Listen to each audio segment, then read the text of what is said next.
News 18 বাংলার খবরের জের 10 বছরের ভোগান্তি শেষ। নিউজ 18 বাংলার খবরে বিধায়কের উদ্যোগে পিংলায় বেহাল সেতু মেরামতির কাজ শুরু, আর 72 ঘন্টার মধ্যেই সেতু সারাই। 10 বছরের ভোগান্তি শেষ। নিউজ 18 বাংলার খবরে বিধায়কের উদ্যোগ, পিংলায় বেহাল সেতু মেরামতির কাজ শুরু, 72 ঘন্টার মধ্যে সেতু সারাইয়ের কাজ শুরু। গত 10 বছরের ভোগান্তির অবসান। নিউজ 18 বাংলার খবরের জের 72 ঘন্টার মধ্যেই বিধায়কের উদ্যোগে ভগ্ন সেতু মেরামতের কাজ শুরু। কতটা খুশি এলাকার বাসিন্দারা, কি বলছেন জানবো। আমাদের সঙ্গে রয়েছেন আমাদের প্রতিনিধি দিগ্বিজয়, বিস্তারিত বলবে দিগ্বিজয়। দেখো জুমেলা, এলাকার মানুষজন যথেষ্ট খুশি, কারণ দীর্ঘ 15 বছরের যে তৃণমূল জামানা, সেখানে প্রায় 10 বছর ধরে এলাকার মানুষের যে দাবি ছিল ব্রিজ সংস্কার করা, সেটা কিন্তু হয়নি।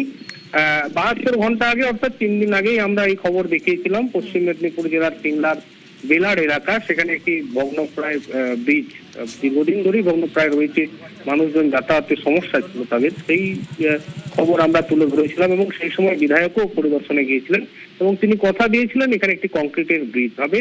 আপাতত বর্ষার পিরিয়ডে যাতে মানুষের কোনো অসুবিধা না হয় তার জন্য আপাতত টেম্পোরারি সংস্কারের কাজ করেছেন বিধায়ক। অক্টোবর থেকে পাকা ব্রিজের কাজ শুরু হবে বলে তিনি জানিয়েছেন।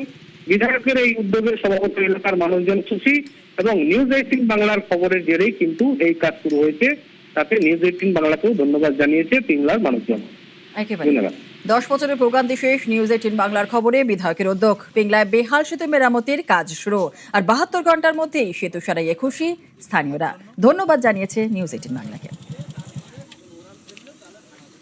দীর্ঘ 15 বছর ধরে যে তৃণমূল সরকার ছিল, মানুষের উন্নয়ন করেননি। তো 3 দিন আগে আমি এসেছিলাম, যা পরিস্থিতি, ব্রিজের পাশে পুরো ধস খেয়ে গেছিল, মানুষজনের যাতায়াতের অসুবিধে হচ্ছিল।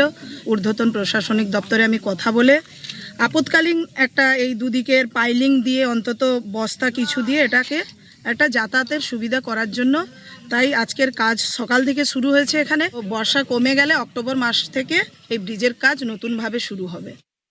15 বছর এই তৃণমূলের জামানায় কিছুই কাজ হয়নি। আমরা বারবার বলেও হতাশ।